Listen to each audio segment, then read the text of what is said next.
বাস্তুই হচ্ছে মানুষের মেন, কারণ যে ঘরটায় তুমি থাকছো তোমার ফুল ফ্যামিলি থাকছে, তো সেই বাড়িটা যদি সঠিক না হয়, পজিটিভ না থাকে, তাহলে প্রত্যেকটা মানুষই কিন্তু কম বেশি অসুবিধার মধ্যে থাকবে। তো বাস্তু দোষের লক্ষণ যেমন ধরো, দেখবে ফার্স্টে বাড়িতে যদি তুলসী গাছ থাকে তাহলে কিন্তু তুলসী গাছগুলো শুকিয়ে যাবে। আবার দেখবে বাস্তুতে যদি নেগেটিভ এনার্জি থাকে, কেউ যদি কিছু চালনা করে থাকে বা সেখানে অশুভ আত্মার বিরাজ আছে, অশুভ কিছু থাকে, তাহলে দেখবে পশু পাখি মধ্যে দিয়ে সেটা হয়তো কেউ পোষ্য আছে, সে মারা গেল, তার উপর দিয়ে ওটা চলে গেল।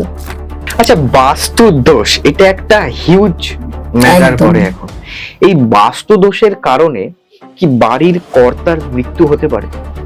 একদম মৃত্যু হতে পারে। কি আমার দেখা, তোমাকে আমি বলছি, ঈশান কোণে তাদের ঠাকুরঘর, হাজব্যান্ড ওয়াইফ, একটা মেয়ে, হাজব্যান্ড ওয়াইফ দুজনেই চাকরি করে। চাকরি করে বলে তাদের মানিটারি প্রবলেমটা আসছে না, বোঝা গেল। বিজনেস হলে ড্যামেজ হয়ে যেত, মানিটারি প্রবলেমটা আসেনি। মেয়েটার বিয়ে দিল, মেয়েটা লাভ ম্যারেজ, প্রেম করেছিল, যাই হোক সোশ্যাল করে বিয়ে দিয়েছিল।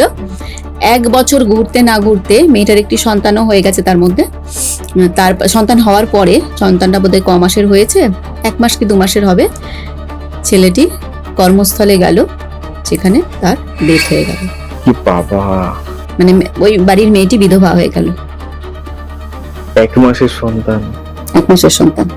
পুরোটা বাস্তু দোষ। ঈশান কোণের তার টয়লেট, ঈশান কোণের টয়লেটের অ্যাকচুয়াল কোনো রেমেডি হয় না, ওটাকে ভেঙে ফেলতে হবে।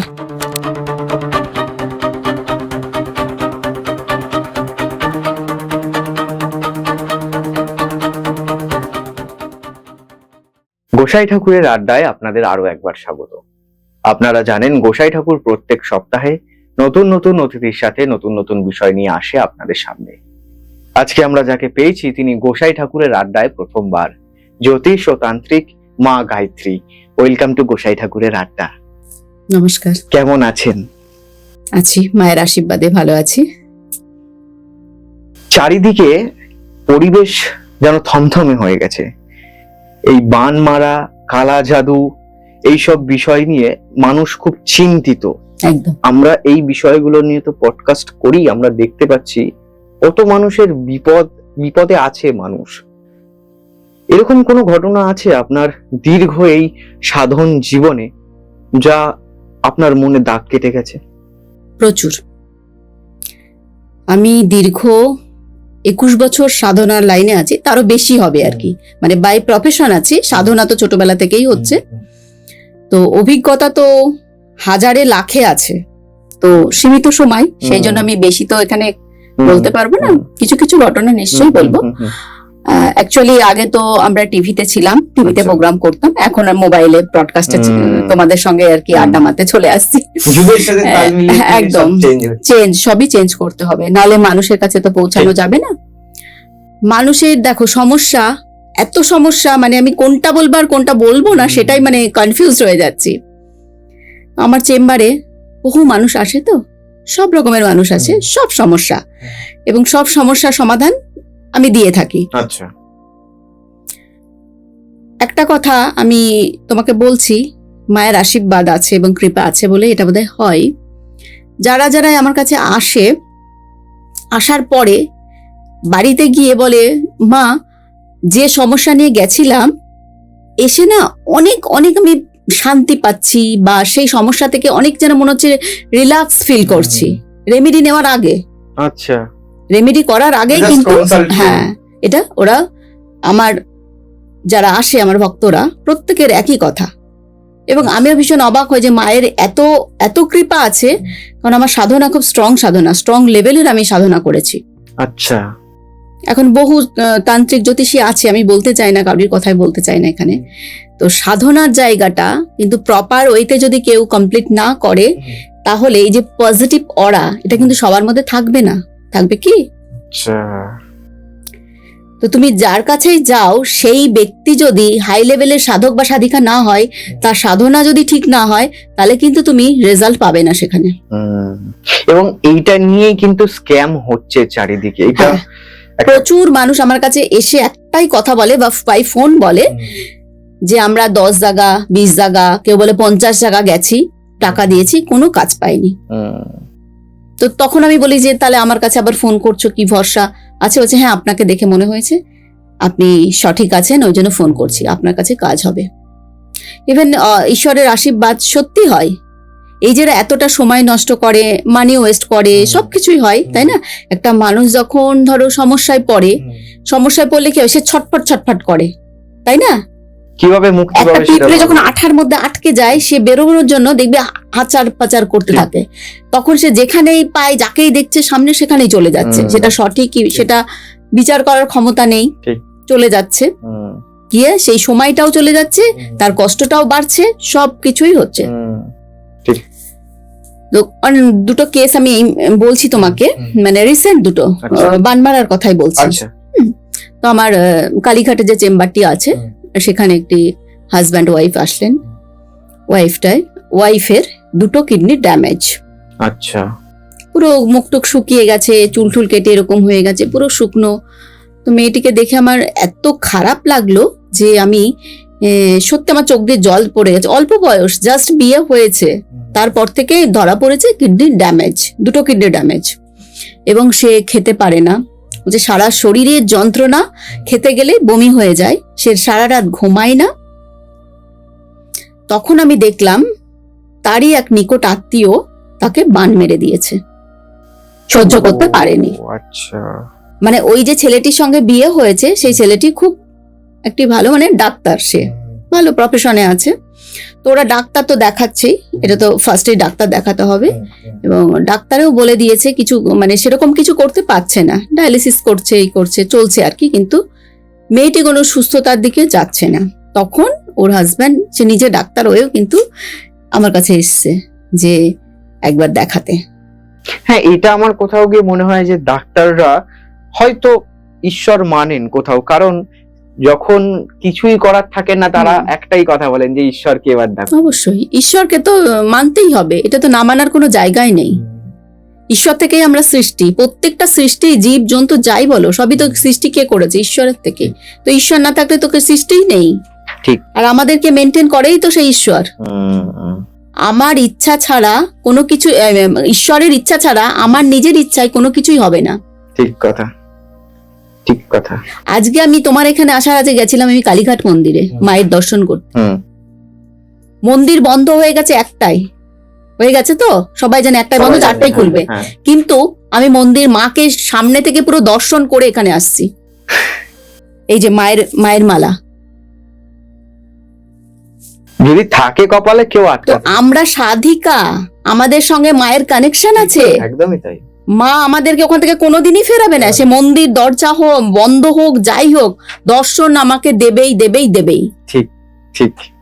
আমাদের সাধনার লেভেল এতটাই হাই, এতটা ঊর্জা হাই, যে আসনে জব করি, সেই আসনে বসে বাই ফোন, প্রচুর ক্লায়েন্ট তো বাই ফোনে, অনলাইন সবই হয় এখন। চেম্বারে যারা আসার তারা তো আসছে, যারা আসতে পারছে না বাইরের, ইন্ডিয়ার বিভিন্ন রাজ্য থেকে ফোন করছে, সমস্যা নিয়ে কাজ করে সেকে রেমেডি করে দিচ্ছি, ভালো হয়ে যাচ্ছে। তো এই যে মেয়েটির কথা বলছিলাম, তার হাজবেন্ড ডাক্তার এসছে, সে আসলো, তখন ওকে দেখে সত্যি আমার না চোখ দিয়ে জল বেরিয়ে গেছে যে এই বয়সের মেয়ে এই অবস্থা, তার পুরো জীবনটাই শেষ, এবং সেটা ম্যানমেড, ক্রিয়েট করা, মানে নর্মাল ন্যাচারাল ভাবে কিডনি ড্যামেজ সেটা নয়।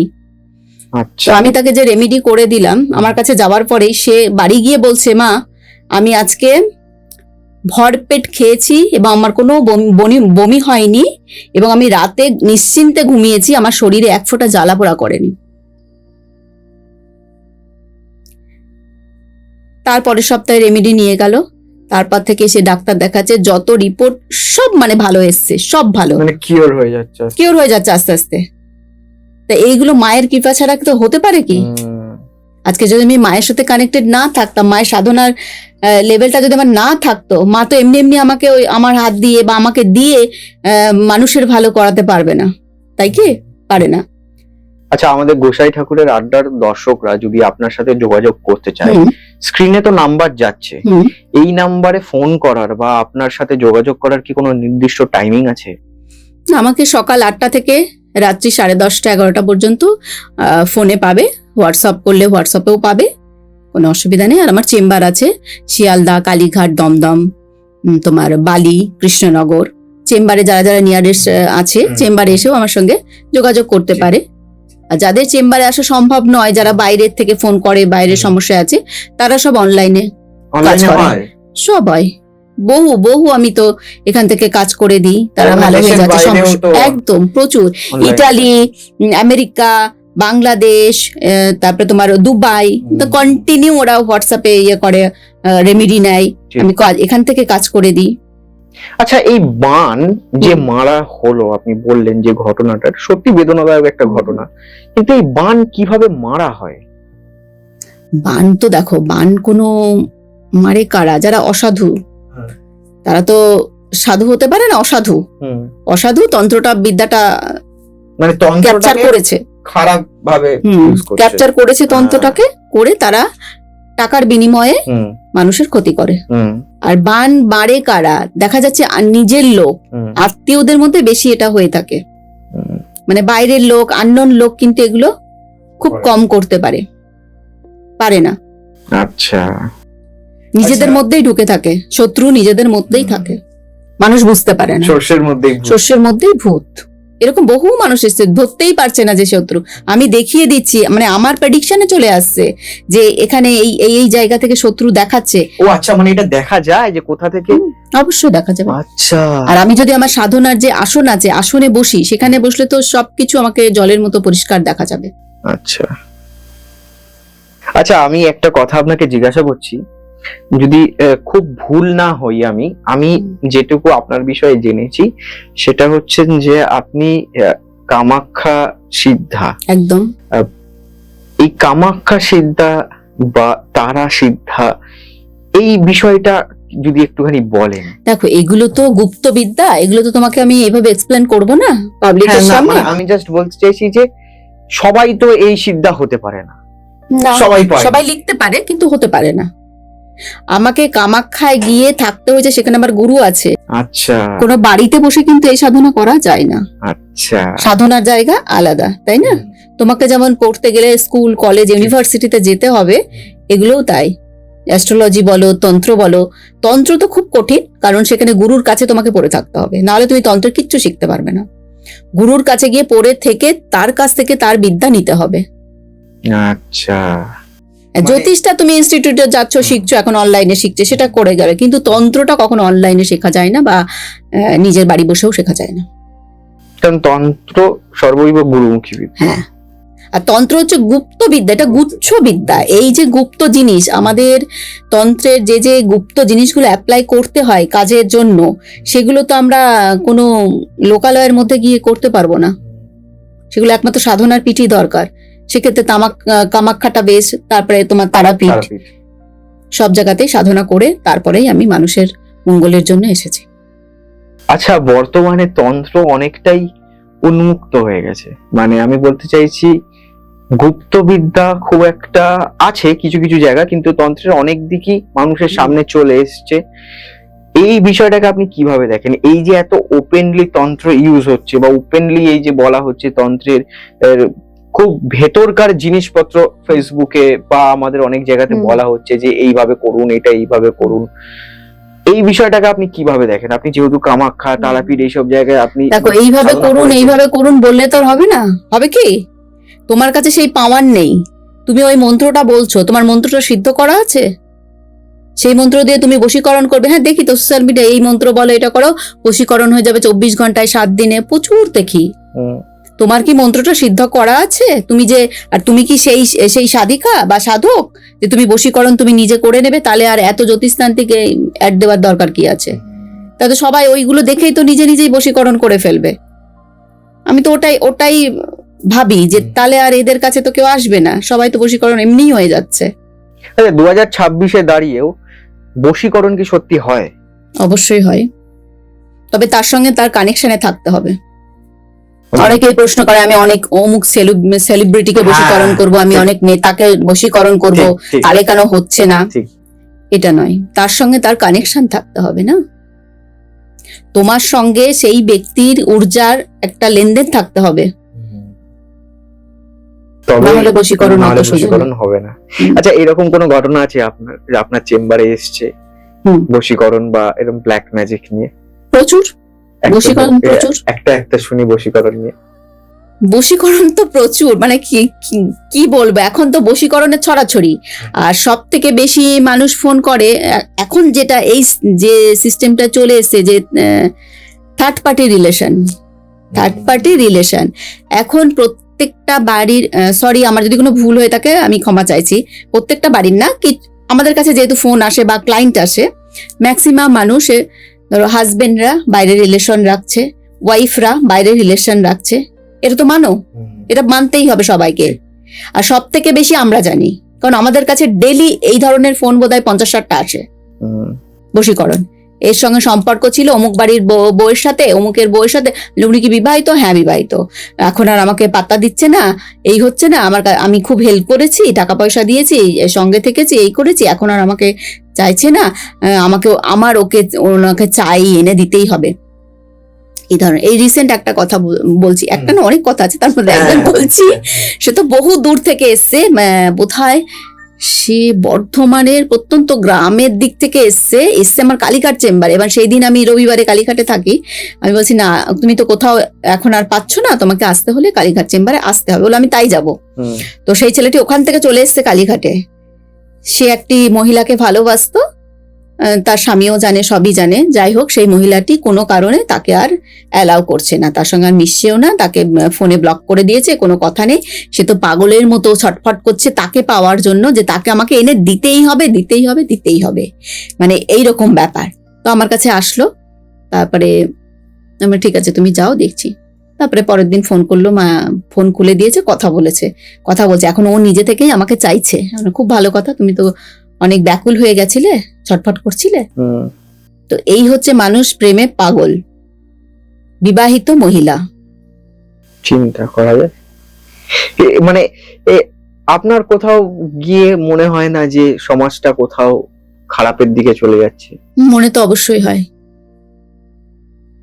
অবশ্যই হয়, কিন্তু এগুলো তো আমি বন্ধ করতে পারবো না, কারণ এগুলো আগেও সবাই বলবে আগেও ছিল, কিন্তু এখন যেহেতু সোশ্যাল মিডিয়া আছে বা হাতে একটা অ্যান্ড্রয়েড ফোন আছে, এই যুগে দাঁড়িয়ে প্রত্যেকে কারোর না কারোর সাথে রিলেশন আছে, আমি জোর গলায় বলতে পারি।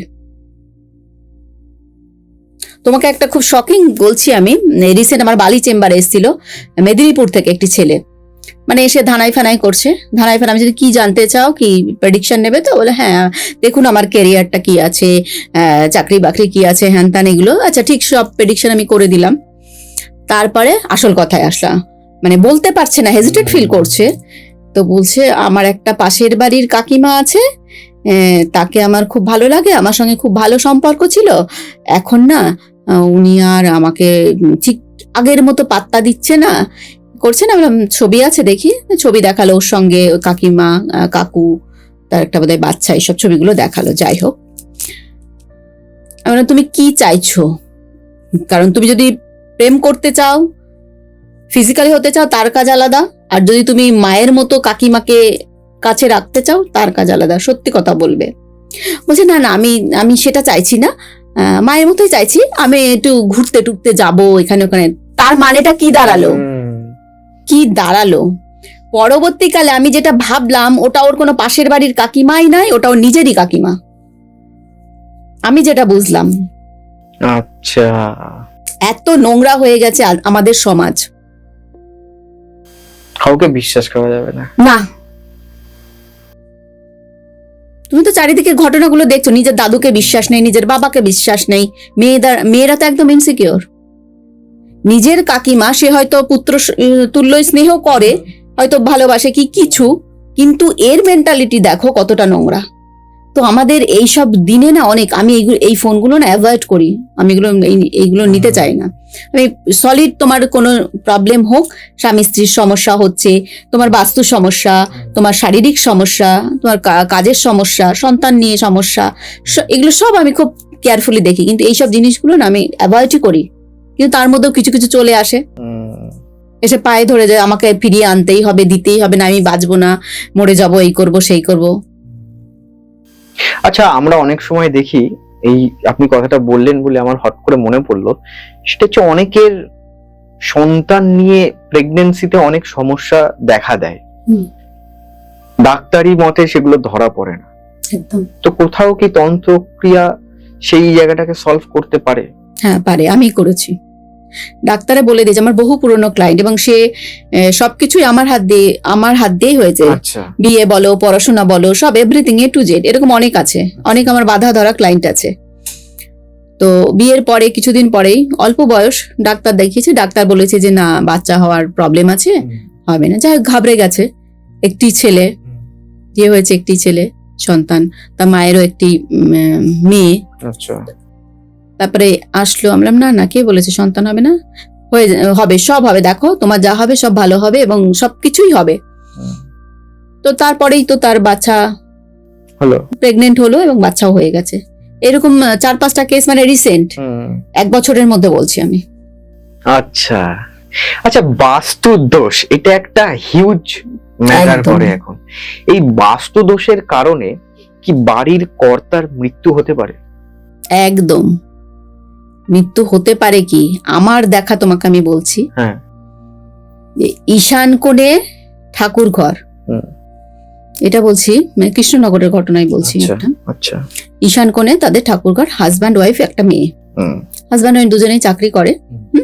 চাকরি করে বলে তাদের মানিটারি প্রবলেমটা আসছে না, বোঝা গেল। বিজনেস হলে ড্যামেজ হয়ে যেত, মানিটারি প্রবলেমটা আসেনি। মেয়েটার বিয়ে দিল, মেয়েটা লাভ ম্যারেজ, প্রেম করেছিল, যাই হোক সোশ্যাল করে বিয়ে দিয়েছিল।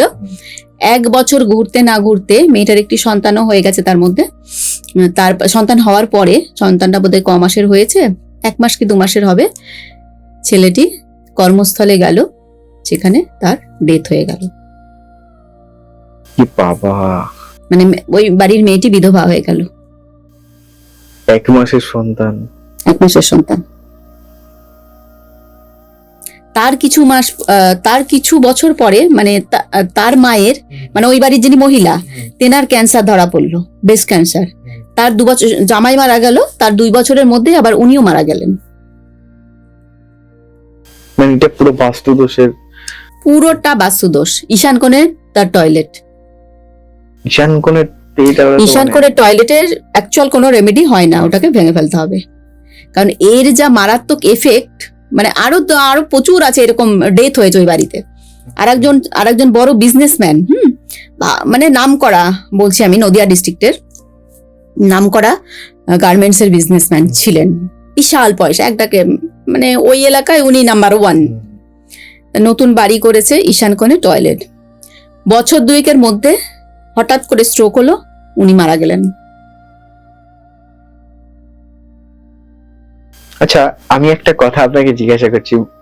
এখন তো আমাদের কলকাতা শহর বা শহরতলি বা মফস্বল এলাকা ফ্ল্যাটে শিফট হচ্ছে আস্তে আস্তে, ফ্ল্যাট গজিয়ে উঠছে চারিদিকে। এবার এই যে সব ফ্ল্যাট যে বাস্তু মেনে হচ্ছে এমনটা তো না না না।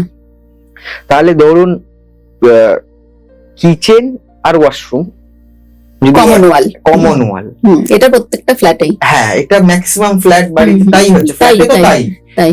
এইটার কি কোনো রেমেডি আছে? দেখো, কিচেন আর একটা হচ্ছে অন্নপূর্ণা জায়গা, আর টয়লেট হচ্ছে মোস্ট প্রবাবলি রাহুর জায়গা। তাহলে অন্নপূর্ণা, আগেকার দিনে তুমি বাড়িগুলো দেখবে কি হতো, 1 লাইনে ঘর, ঠিক উল্টো দিকে পুরো ডিটাচ থাকতো টয়লেট, থাকতো তো। তাহলে আগেকার লোকের এত সমস্যা হতো না। এখন প্রত্যেকটা ঘরে ঘরে সমস্যা, সন্তান নিয়ে সমস্যা, হেলথ ইস্যু, স্বামী চলে যাচ্ছে, স্ত্রী চলে যাচ্ছে, হচ্ছে কিনা? কেন হচ্ছে? বাস্তু সমস্যা যদি হয়, তাহলে তুমি যতক্ষণ না সেখানে প্রতিকার করবে, তোমার রেহাই নেই।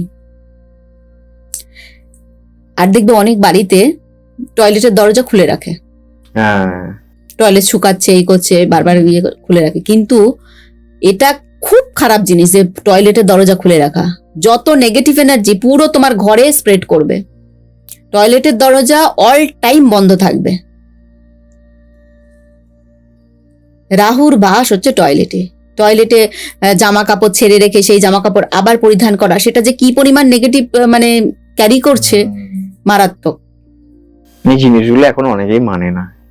ওই এখন জন্যই তো মনে হয় দেখো, এখন অনেকেই মানে না, কেউই মানে না, অথচ এখন কিন্তু জ্যোতিষস্থান থেকে শরণাপন্ন মানে 90% মানুষ হয়। হুম, কেউ বলে কেউ বলে না, মানে এটাকে লুকিয়ে রাখে, লুকিয়ে রাখে, বুঝেছো? সবার হাতে দেখবে কবচ, তাবিজ, স্টোন, ডাক্তারের হাত দেখবে, প্রত্যেকটা ডাক্তার, আমি তো ফলো করি, প্রত্যেকটা ডাক্তারের হাতে স্টোন পরা। তাহলে যদি বিশ্বাসই না করে এইসব জিনিস, তাহলে তার হাতে স্টোন কেন, হুম, হাতে কবচ কেন তাদের? হাতে এখানে মাদুলি ঝুলছে, সেই মহিলা অন্যজনকে বলছে আমরা ওইসব বিশ্বাস করি না, ওইসব কাজ হয় না, অথচ তার এখানে ঝুলছে। যে এইরকম সব পাবলিক, এই যে আমার কাছে প্রচুর প্রচুর ধরনের ক্লায়েন্ট তো আসে, মানুষ আসে, এবার উপকার পেলে অনেকে আমাকে ফোন করে জানায়, ভালো আছি দিদি, এটা হয়েছে, জানাই। আবার কিছু কিছু অতি চালাক ক্লায়েন্ট আছে, তারা কি করে পুরো চেপে যায়, মানে বলেই না আর। যদি বা কাজ না হতো না, তাহলে কিন্তু ফোন করে আমার মাথা খারাপ করে দিত, পুরো স্টপ, মানে কোনো সাইলেন্ট, মানে কাজ হয়ে গেছে। হ্যাঁ কাজ হয়ে গেছে, সাইলেন্ট। মানে এরা এক ধরনের ক্যাটেগরির মানুষ। আর কিছু মানুষ আছে সত্যি ভালো, তারা সম্পর্কটা রাখে এবং জানায় যে আমার এটা হয়েছে দিদি, ভালো আছি, এটা হচ্ছে, বলে। আচ্ছা, বাস্তুতে যদি কোনো দোষ থাকে, তার কি কোনো লক্ষণ আছে? অবশ্যই বোঝা যায়? আছে, প্রত্যেকটা দোষেরই লক্ষণ তো অবশ্যই দেখা দেবে, তাই না? আচ্ছা, আমাদের একটুখানি বিস্তারিত ভাবে আপনি একটু যদি বলে দেন। নিশ্চয়। দেখো, বাস্তুই হচ্ছে মানুষের মেন, হুম, কারণ যে ঘরটায় তুমি থাকছো, তোমার ফুল ফ্যামিলি থাকছে, তো সেই বাড়িটা যদি সঠিক না হয়, পজিটিভ না থাকে, তাহলে প্রত্যেকটা মানুষই কিন্তু কম বেশি অসুবিধার মধ্যে থাকবে। হুম, তো বাস্তু দোষের লক্ষণ যেমন ধরো, দেখবে ফার্স্টে বাড়িতে যদি তুলসী গাছ থাকে, তাহলে কিন্তু তুলসী গাছগুলো শুকিয়ে যাবে। আচ্ছা, অনেক অনেক ক্লায়েন্ট এসে আমাকে বলেছে, যতই তুলসী গাছ লাগাই মা, মরে যায়, তুলসী গাছ হয় না, মানে বাস্তুতে কোনো নেগেটিভ এনার্জি আছে, তাই তো? তুলসী হচ্ছে আমাদের মা, হুম, আমাদের হিন্দু শাস্ত্রের তুলসী গাছ হচ্ছে শুভ বাড়িতে রাখা, এবং আমাদের সবকিছু ঐশ্বর্য, ধন সম্পত্তি, সুখ শান্তি তুলসী মাতা প্রদান করে। তো তুলসী পূজন আমাদের খুব প্রয়োজন। তো সেক্ষেত্রে যদি আমাদের দেবী লক্ষ্মী যদি শুকিয়ে যায়, তাহলে কোনো একটা ব্যাপার আছে, না হলে তিনি ওখানে থাকতে পাচ্ছেন না, তিনি শুকিয়ে যাচ্ছেন, তার মানে বাস্তুতে কোনো ডিফেক্ট আছে। আবার দেখবে বাস্তুতে যদি নেগেটিভ এনার্জি থাকে, কেউ যদি কিছু চালনা করে থাকে, বা সেখানে অশুভ আত্মার বিরাজ আছে, অশুভ কিছু থাকে, তাহলে দেখবে পশু পাখি মধ্যে দিয়ে সেটা হয়তো কেউ পোষ্য আছে, সে মারা গেল, তার উপর দিয়ে ওটা চলে গেল, তখন বুঝতে হবে যে হঠাৎ করে কেন, অনেকেই বলে হঠাৎ করে এই পাখিটা ছিল মরে গেল, হঠাৎ করে আমাদের কুকুরটা মরে গেল, মা কি বলবো, মানে তখন ওরা বুঝতেই পারে, বাড়ির লোকও বুঝতে পারে যে কিছু একটা ব্যাপার আছে, তখন আমাকে ফোন করে অনেকে।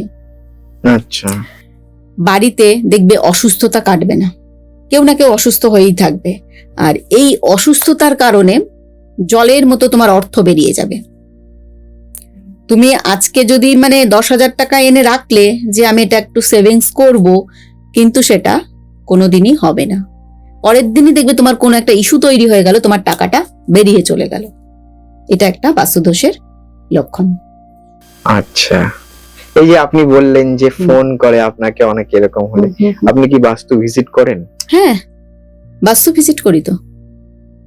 আচ্ছা, মানে বাস্তু ভিজিট করে বোঝা যায়, মানে তার বাস্তু ভিজিট করলে আমাদের কিছু গেজেট আছে, যেগুলো বাস্তুর পজিটিভ নেগেটিভ কোথায় কি আছে, তোমার এই রুমটাই ধরো, এই কোনায় কি পজিটিভ নেগেটিভ, কি এই কোনায় কি পজিটিভ নেগেটিভ, কি আদার্স সব, এই যে আমি তোমাকে একটু দেখিয়ে দিই, এই যে এইগুলো হচ্ছে বাস্তু ভিজিটের গেজেট, এই যে দেখেছো, এটা কপার, ফুল কপার। এগুলো কিন্তু এমনি কেউ যদি ধরে হবে না, এগুলো আমাদের সঠিক মন্ত্রের সিদ্ধ করে এইটাকে যজ্ঞের মাধ্যমে জাগাতে হয়েছে, তবে কিন্তু এ কথা বলবে। আচ্ছা, কেউ যদি নিয়ে গিয়ে ধরে হবে না সেটা। তো এই যে একটি গেজেট, এটি তোমার কোথায় কি আছে বাস্তুর, এটি সব বলে দেবে, এটাকে জাগাতে হয় প্রপার ওয়েতে। যদি কেউ এটা জাগাতে না পারে, সেই বাস্তুর কিন্তু সে ভিজিটিং ঠিক হবে না। এই যে এইটার ভেতরে সবকিছু আছে লেখা, সবকিছু, এটাকে জাগিয়ে আমি এইটার মাধ্যমে পজিটিভ এনার্জি নেগেটিভ এনার্জি এইটাকে দিয়ে আমি সেই বাস্তুতে কি আছে না আছে আমাকে বলে দেবে। আচ্ছা, আর যারা বাস্তু ভিজিট করাতে পারছেন না, কারণ বাস্তু ভিজিট করাতে গেলে আমাদের একটা চার্জ লাগে, সে তো স্বাভাবিক, জানো, ঠিক। পারিশ্রমিক ছাড়া তো কোনো কিছু হয় না, সে তুমি ডাক্তারের কাছে গেলেও তোমাকে পারিশ্রমিক দিয়েই যেতে হবে। তো যারা এফোর্ড করতে পারে না তারা চেম্বারে আসবে, চেম্বারে এসে বাস্তু দেখাতে পারবে। আবার যারা বাইরে থাকে তারা বাই ফোন বাস্তু ভিজিট করিয়ে নেয়। তো কতগুলো প্রসেস আছে আমি বলে দিই, সেইগুলো আমাকে করে তারপরে ওখান থেকে আমি দেখে তারপরে আমার আসনে, যে আমার যে শক্তির আসন, সেখানে বসে আমি একদম কনফার্ম হয়ে বলে দিই। আমাদের বাস্তু নিয়ে যখন কথা হচ্ছে, একটা কথা আমার বলতে খুব ইচ্ছা করছে, সেটা হচ্ছে আমাদের এই বাস্তু বা বাড়ির বাইরে পা রাখলে চারিদিকে প্রচুর শত্রু। একদম। সেটা আমরা কিছুটা জানতে পারি, কিছুটা জানতে পারি। এই শত্রুকে কি কোনোভাবে দমন করা যায়?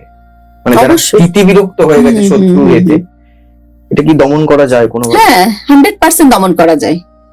শত্রু দমনের ক্রিয়া আছে তো। আচ্ছা। মা বগলার যোগ্য করতে হয়, সেটা আলাদা, এক একজনের এক এক রকম হয়। কারণ যার সঠিক ডেট অফ বার্থ যে বলতে পারে, তার জন্ম ছক থেকেই শত্রুর জায়গাটা বেরিয়ে যায়, কি ধরনের শত্রু আছে। শত্রু মেনলি ইন্ডিকেট করে কেতু।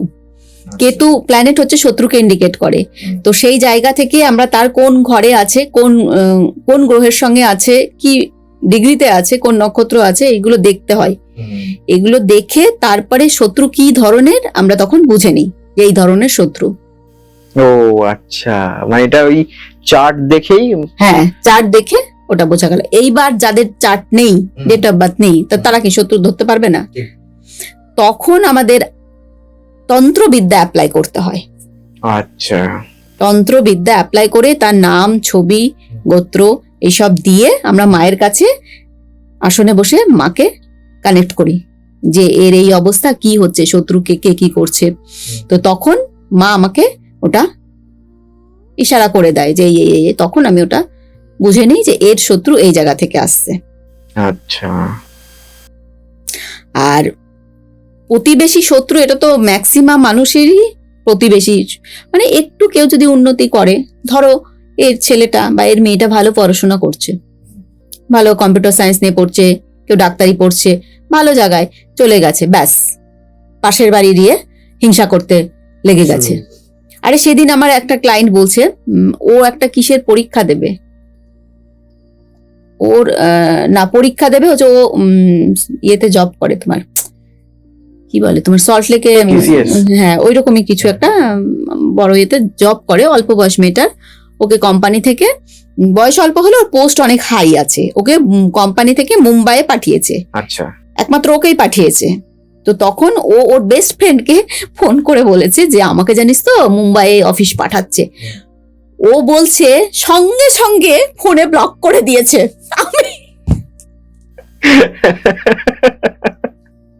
আমি শুনে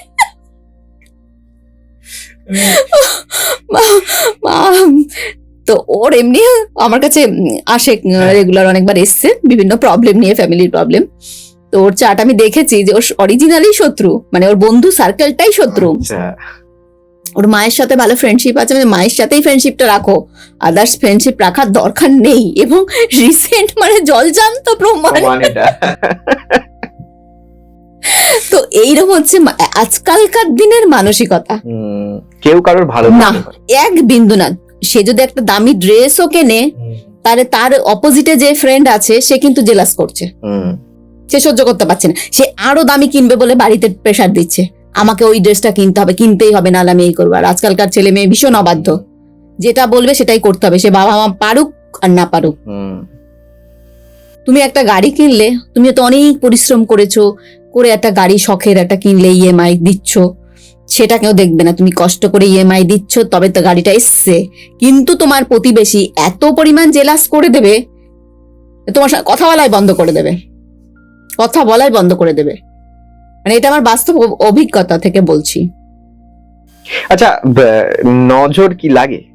হ্যাঁ, নজর লাগে, ইভিল আই, কুদৃষ্টি, এটা মারাত্মক জিনিস। তার জন্য কি আমরা বলি কি, দেহ বন্ধন করে রাখতে। আচ্ছা। দেহ যদি বন্ধন করা থাকে, কবচ করা থাকে দেহে, তাহলে তোমার যেই নজরই দিক আর ক্ষতি করুক, কিছুই তোমাকে ছুতে পারবে না। যেমন তুমি যদি যেখানে গুলিগালা চলছে, যুদ্ধক্ষেত্রে যাচ্ছ, তুমি যদি একটা বুলেট প্রুফ জ্যাকেট পরে যাও তাহলে তোমার কিছুই করতে পারবে না গুলি, তাই তো? তেমনি এই ক্ষেত্রেও তাই। আর এই কুল নজর লাগার জন্য বহু সাকসেসফুল জিনিস মানে আনসাকসেস হয়ে পড়ে আছে। চাকরির অ্যাপয়েন্টমেন্ট লেটার এসে গেছে, সঙ্গে সঙ্গে লোককে বলেছে স্টপ, সে আর জয়েনিং করতে পারেনি। তার লোন, সে একটি প্রপার্টি কিনবে, লোন হয়ে গেছে, সেখান থেকে লোককে বলেছে ওই যে সে প্রপার্টিটা কিনবে, লোন করবে, এই করবে, ওই যে কুদৃষ্টি লেগে গেল, আর সে লোনটা পেলই না, তার প্রপার্টিটাও হলো না। মানে নজর একদম, নজরটা খুব খারাপ। নজর ইজ রিয়েল। তার জন্যই বাস্তুতে কিছু জিনিস আছে যেগুলো রাখলে, তোমার বাড়িতে ঢুকেও ধরো তোমার খুব সুন্দর একটা বাড়ি বা ফ্ল্যাট আছে সাজানো গোছানো, বাইরের লোক এসে কি ওই যে বাবা কি সুন্দর, একটা নজর লেগে গেল, যেই না নজর লেগে গেল তোমার বাড়িতে আস্তে আস্তে অধঃপতন শুরু হতে চলবে। হয়তো তোমার অর্থনৈতিক ড্যামেজ হতে শুরু করবে, রোজগারের জায়গা বন্ধ হয়ে যাবে, তোমার অশান্তি লেগে যাবে বাড়িতে। আচ্ছা, একটা সুন্দর ফ্ল্যাট বা বাড়ি দূর থেকে দেখতে খুব ভালো লাগছে, দেখা গেল আমারই বাড়ি ওটা, কেউ যদি বলে যে বাহ বাড়িটা খুব সুন্দর, তো সেটা হয়তো মুখে বলছে, ভেতরে ভেতরে একটা কিছু থাকছে, জেলাস হচ্ছে। তো এইটা তো একটা এক ধরনের নজর, এইটার কি কোনো রেমেডি হয়? এটা কাটানো যায় কি? হ্যাঁ, কেন কাটানো যাবে না? এটা তো কাটানো মানে 100% কাটাই, তাই না? মানে এটা, আর এই বিষয়গুলো কিন্তু কেন তুমি আগেকার দিনে দেখতে না, কোনো বাড়ি বিল্ডিং বানানোর আগে কি ঝোলানো থাকতো? ঝাঁটা, জুতো, এগুলো তখন ছোটবেলায় তো মিনিং বোঝা যেত না। এখন এই বাস্তুশাস্ত্র নিয়ে পড়তে পড়তে কত কি জানতে পারছি, ওইগুলোরও মানে আছে। আগেকার দিনের লোক বোকা ছিল না, ওরা অনেক জ্ঞানী ছিল। তো ওই যাতে নজর না লাগে তুমি যে বাড়িটা করছো, তার জন্য ওগুলো টাঙিয়ে দিত, টাঙানো থাকতো। এখন ফ্ল্যাট করার সময় টাঙায় না, এখন ওটা টাঙালেই মনে হবে যেন সেকেলে খুব একটা। হ্যাঁ, বাড়ি করার সময় ওটা টাঙায় না, আগে টাঙাতো। ঠিক। আরেকটা রিসেন্ট কেস বলছি, আমার কৃষ্ণনগর চেম্বারে আসলো, হাজব্যান্ড ওয়াইফ দুজনেই কোম্পানির সঙ্গে যুক্ত, ভালো ইনকাম করে, খুব ভালো পয়সা ইনকাম করে। পয়সা, বাঙালির একটা হচ্ছে হাতে পয়সা আসলে বাড়ি, তারপরে গাড়ি, এই দুটো শখ পূরণ করতেই হবে। তো একটা সুন্দর বাড়ি বানিয়েছে, খুবই সুন্দর, আবার দেওয়ালের রং মানে ম্যাচিং করে করে চেঞ্জ করে করে বানিয়েছে। তারপরে তো এখন শুরু হয়ে গেছে আয় উন্নতি সব বন্ধ। এসে আমাকে দেখালো, সব বাড়ির ভিডিও করে এনেছে, ছবি বলে দেখো দিদি এত সুন্দর আমরা দুজন মিলে বাড়ি করেছি, আমরা প্রচুর টাকা ইনকাম করতাম, একটি বাচ্চা আছে, বাচ্চাটাও পড়াশোনা এখন করছে না, income source of income fully বন্ধ হয়ে গেছে, লোন নিয়েছি, লোনটা কি করব? মানে সর্বস্ব দিয়ে তৈরি করেছে। হ্যাঁ, ওই তখন ইনকাম ছিল, ওরা তো ভাবিনি যে আজকে এই জায়গাটায় দাঁড়াতে হবে বলে, বাস্তু প্রপার সব মেনে করেছে, মানে কোন দিকে ঈশান কোণে কি রাখতে হবে, অগ্নি কোণে কি রাখতে হবে, everything A to Z maintain করেছে, তারপরেও তার আজকে এই অবস্থা। তো আমার কাছে এসেছিল, যেটা দেখলাম, ওরা সারাদিন বাড়ি থাকে না, বাড়ি বন্ধ করে দুজনে কাজে বেরিয়ে যায়। তো সেই সুযোগেই যাই হোক করে আশপাশের কোনো যারা হিংসা করে ক্ষতি করে দিয়ে চলে গেছে বাড়িটির, ব্যাস শেষ। আচ্ছা, আপনি যেহেতু অ্যাস্ট্রোলজার, আপনাকে একটা প্রশ্ন করতে আমার খুব ইচ্ছা করছে, সেটা হচ্ছে যে এই যে বাচ্চাদের অনেক সময় পড়াশোনা হয় না, মানে বাচ্চারা খুব ভালো পড়াশোনায় ছিল, হঠাৎ করে পড়াশোনা খারাপ হয়ে যাচ্ছে, কিংবা পড়াশোনায় মন বসাতে পারছে না, বাধ্য হচ্ছে না কথার, এটা কি কোথাও কোনো গ্রহের কানেকশনের জন্য হয়? বা যদি হয়ে থাকে তাহলে এটাকে কি ঠিক করা সম্ভব? দেখো, গ্রহের কানেকশনে তো অবশ্যই হয়, মানে গ্রহ তো মানে ধরো যে ছেলেটি খুব ছোটবেলায় বলছে এত ভালো, এত পড়াশোনায় ভালো, ওবিডিয়েন্ট ছিল, সেই ছেলেটি হয়তো ক্লাস 4-এ উঠলো, 5-এ উঠলো, দেখা যাচ্ছে অবাধ্য হয়ে গেছে, আর স্কুলে যেতে চাইছে না, কোনো মতেই সে পড়ছে না, মা বাবাকে মানছে না। এটা তো একটা জন্মছকের একটা ব্যাপার আছে, মানে তার ব্যক্তিগত বাচ্চাটার জন্মছক প্রেডিকশন করতে হবে, সেটা একটা গেল।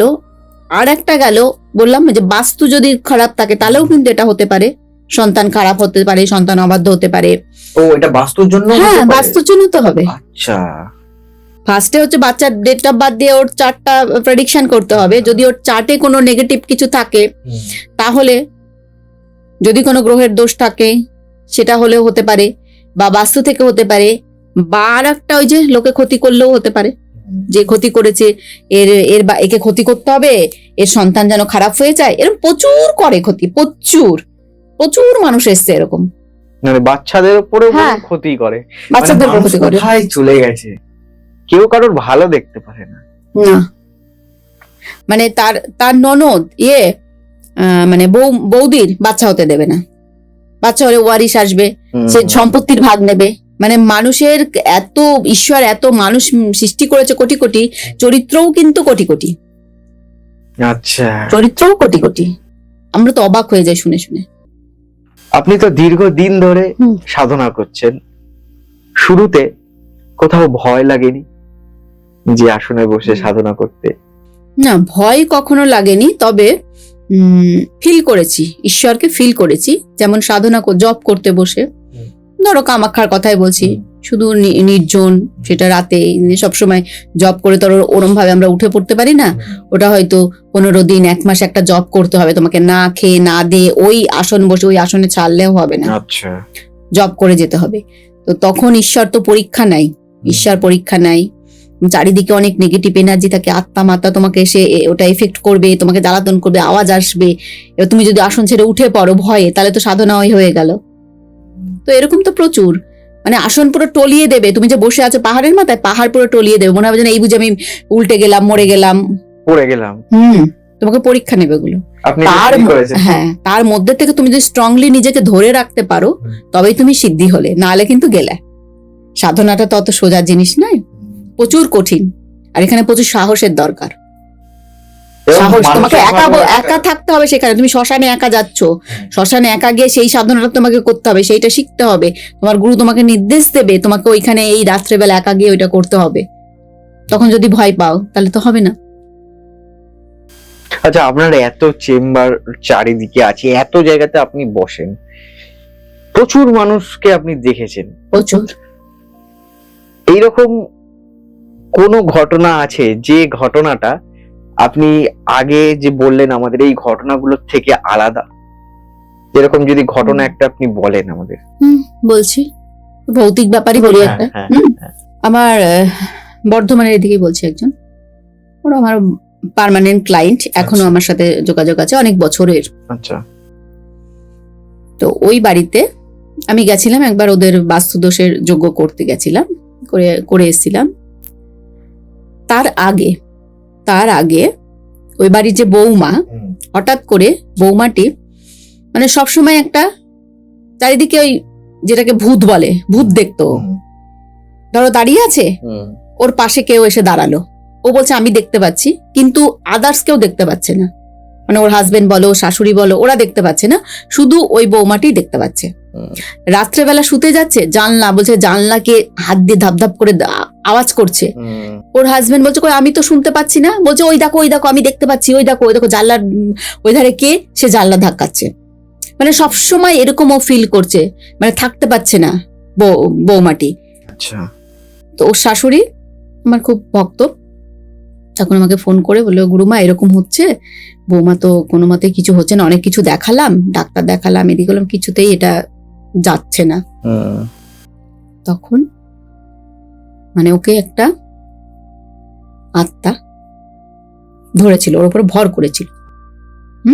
এবং ও যখনই তখন পুরো চিৎকার করছে, ধরে রাখা যাচ্ছে। আমি যখন বলেছি হনুমান চল্লিশা চালাও, তখন ওকে ধরে রাখা যাচ্ছে না, ও পুরো চিৎকার করে করছে, মানে ছটপট ছেড়ে দাও, মানে 3-4 জন লোক ওকে ধরে রাখে, একটা রোগাপাক্কা মহিলা, 3-4 জন ধরে রাখা যাচ্ছে না, মানে ওইগুলো ও নিতে পারছে না, তোর মধ্যে তো ওই অশুভ আত্মা ঢুকে গেছে। ঠিক, তো সেখান থেকে আপনি বার করে? হ্যাঁ, ওদের বাড়ি গেলাম, মানে ওরা আমার অনেক বছরের ক্লায়েন্ট, গিয়ে ওখানে যজ্ঞ করে ওই বউটাকে যা করার তন্ত্রের মাধ্যমে করে তারপর থেকে সুস্থ। তখন বউটা প্রেগনেন্ট ছিল, আরো রিস্কি করছিল যে মুশকিল হয়ে যাবে না প্রেগনেন্ট অবস্থায়। তারপরে ঠিক আছে, বাচ্চা হলো, তাও 4-5 বছর আগের কথা, একদম সব ঠিক, তারপরে সব ঠিক হয়ে গেছে।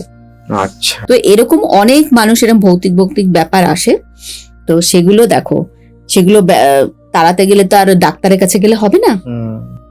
শারীরিক প্রবলেম আসে, মাথা যন্ত্রণা করছে, খেতে পারছে না, বমি করছে, ডাক্তার দেখাচ্ছে, ডাক্তার ওষুধের পর ওষুধ দিয়ে যাচ্ছে, পেট ফুলে যাচ্ছে, কিছু হচ্ছে না। আর এখন তো ডাক্তারের কাছে গেলে এতগুলো আগে টেস্ট করতে দেবে, টেস্টে ফুল সবকিছু ঠিক, কোনো কিছু মানে দোষ ধরতে পারছে না ডাক্তার, সব ঠিক আছে কিন্তু সুস্থ হতে পারছে না। তখন আমাদের শরণাপন্ন হয়। আর এরকম যদি কাউরির যারা যারা তোমার পডকাস্ট দেখছে, যদি এরকম সিমটম কাউরির মধ্যেই থাকে, সে অতি অবশ্যই কিন্তু কোনো জ্যোতিষ তান্ত্রিকের সঙ্গে যোগাযোগ করতে হবে। এগুলো ফেলে রাখলে খুব বিপদ। আমাদের সময় একদম শেষের দিকে, আপনার অনেক মূল্যবান সময় থেকে আপনি আমাদের এতটা সময় দিয়েছেন, এর জন্য আপনাকে অনেক অনেক ধন্যবাদ। তবে শেষ করার আগে যেটা বলবো আপনাকে, আমাদের গোসাই ঠাকুরের আড্ডার দর্শকদের লাইফস্টাইলে বা দৈনন্দিন জীবনে যদি তারা ভালো থাকতে চায়, তার জন্য কি কোনো রেমেডি আছে? যদি রেমেডি থাকে তাহলে আপনি যদি একটু গোসাই ঠাকুরের আড্ডার দর্শক। আচ্ছা, ভালো থাকার রেমেডি তো অনেক আছে, তবে কার কি প্রবলেম তার উপরে তো ডিপেন্ড করে তাকে রেমেডিটা অ্যাপ্লাই করতে হবে, তাই না? আচ্ছা, ধরো তোমার জ্বর হয়েছে, তুমি তার মাথা ব্যথার ওষুধ খেতে পারো না। তোমার হয়তো লুজ মোশন হয়েছে, তুমি তার কিডনি ড্যামেজের ওষুধ খেতে পারো না। তাহলে রোগটা কি হয়েছে তার উপরে সে রেমেডিটা করতে পারে। তবু ওভারঅল যেটা সবাই করতে পারে সেটাই আমি একটা তোমাকে বলে দিচ্ছি। বাড়িতে সব সময় একটা কাচের পাত্রে জল রাখবে, জলের মধ্যে একটু লবণ আর ফুল আলা লবঙ্গ 4টে বা 5টা আর একটা লেবু, এই জিনিসটা বাড়ির মেন দরজার সামনে, মানে বাইরের লোক যাতে ঢুকেই ওটা চোখে পড়ে, সেইটা যদি থাকে তাহলে বাইরে থেকে যারা আসছে তাদের যে নেগেটিভ এনার্জি গুলো তোমার বাড়িতে আসছে সেটা আসবে না। ওই যে লেবু, জল, লবঙ্গ আর নুন, ওইটা অ্যাবজর্ব করে নেবে। মানে লেবুটা গোটা লেবু নর্মাল কাচের বাটিতে রাখতে হবে। কাচের বাটিতে জল বড় বাটি করে রাখলে একটা লেবু, একটু লবণ আর 4টে বা 5টা ফুল আলা লবঙ্গ ওর মধ্যে ফেলে রাখবে। তাহলে কোনো বাইরের নেগেটিভ এনার্জি তোমার এখানে আসছে না, বাড়িতে ঢুকবে না। ওখানে ওটা শেষ হয়, তারপর ও অ্যাবজর্ব করে নেবে, ওটা ম্যাগনেটিকের মতো কাজ করবে, ম্যাগনেটের মতন। অনেক অনেক ধন্যবাদ গোসাই ঠাকুরের আড্ডায় আসার জন্য, এতটা সময় আমাদের দেওয়ার জন্য। আজকের মতন গোসাই ঠাকুরের আড্ডা এখানেই শেষ করছি। দেখা হবে আগামী সপ্তাহে নতুন কোনো অতিথির সাথে, নতুন কোনো বিষয় নিয়ে। তবে মা গায়ত্রীর সাথে যদি আপনারা যোগাযোগ করতে যান তাহলে স্ক্রিনে তো ফোন নাম্বার যাচ্ছেই এবং ডেসক্রিপশন বক্সেও নাম্বার দেওয়া থাকবে। মা বলেই দিয়েছেন কিভাবে যোগাযোগ করতে হবে এবং কোন সময় যোগাযোগ করতে হবে, তাই আপনারা যোগাযোগ করতে পারেন যাদের মনে হচ্ছে যে যোগাযোগ করাটা ভীষণ দরকার। আর দেখতে থাকবেন গোসাই ঠাকুরের আড্ডা। আজকের এপিসোডটা কেমন লাগলো জানাতে কিন্তু একদম ভুলবেন না। তাই ভালো থাকবেন, সুস্থ থাকবেন আর দেখতে থাকবেন গোসাই ঠাকুরের আড্ডা। নমস্কার।